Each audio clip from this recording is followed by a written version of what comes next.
याचा अर्थ या महाराष्ट्राच्या सुपुत्रानं जो ठसा या मंत्रालयावर उमटवलाय तो 9 वर्षामधल्या पॉवरफुल सरकारला सुद्धा पुसता आला नाही। आजही सर्वसामान्य शेतकरी आदरणीय पवार साहेबांचं नाव घेतो।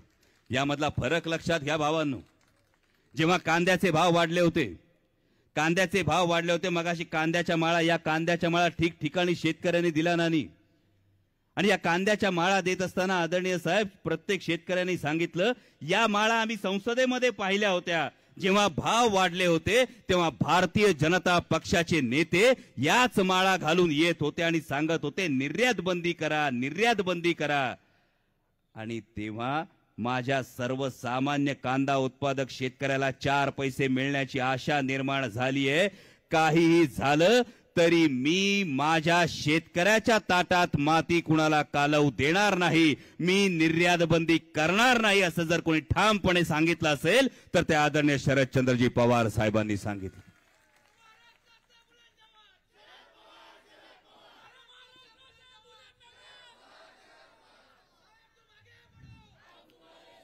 आणि तेव्हाची जी परिस्थिती होती ती परिस्थिती आणि आत्ताची परिस्थिती, आता कुठे शेतकऱ्याला जेव्हा 4 पैसे मिळण्याची आशा निर्माण झाली तेव्हा या मोदी सरकारनं घाईघाईनं निर्यात बंदी केली आणि ही निर्यात बंदी करून शेतकऱ्याच्या स्वप्नांची राख रांगोळी करण्याचं पाप केलं। आणि दुर्दैव हे की महाराष्ट्रातल्या 1 फूल 2 डाऊटफुलच्या सरकारला केंद्राला एकदाही प्रश्न विचारता आला नाही की का आमच्या शेतकऱ्याच्या ताटात माती कालवताय।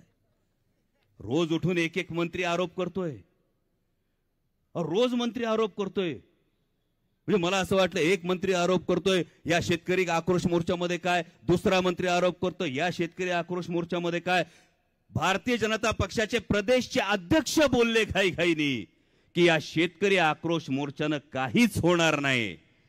मी भारतीय जनता पक्षाच्या प्रदेशच्या अध्यक्षांचं मनापासून आभार मानतो की भारतीय जनता पक्षाचा जो शेतकरी विरोधी चेहरा आहे तो भारतीय जनता पक्षाच्या प्रदेशाध्यक्षांनी लोकांसमोर त्याचा बुरखा हा टराटरा फाडून हा शेतकरी विरोधी चेहरा समोर आणला।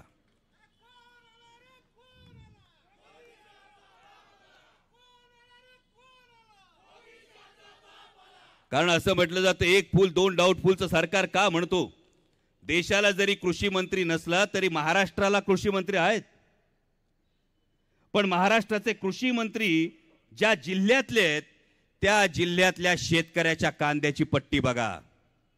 1 रुपये बाजार भाव मिळाला, 1 रुपये बाजार भाव या शेतकऱ्याला। नेकनूरचा बीड जिल्ह्यातला वैभव शिंदे नावाचा शेतकरी आहे, 1 रुपयाचा जर बाजार भाव मिळाला तर या शेतकऱ्यांनी जगायचं कसं। हे ज्या जिल्ह्यातले सध्याचे महाराष्ट्राचे कृषी मंत्री आहे त्या बीड जिल्ह्याच्या या शेतकऱ्याची ही अवस्था आहे। ही सर्वसामान्य शेतकऱ्याची परिस्थिती आहे।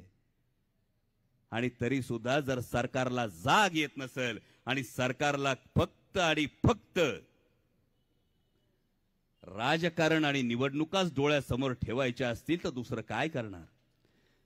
म्हणजे परवा मला ताईंनी मार्गदर्शन करताना ताईंनी सांगितलं, कारण कुणीतरी या शेतकरी आक्रोश मोर्चात असं म्हणालं की या सरकारला फक्त खाणाऱ्यांचं पडलेलं आहे, पिकवणाऱ्यांचं नाही। पण हे अर्ध सत्य आहे।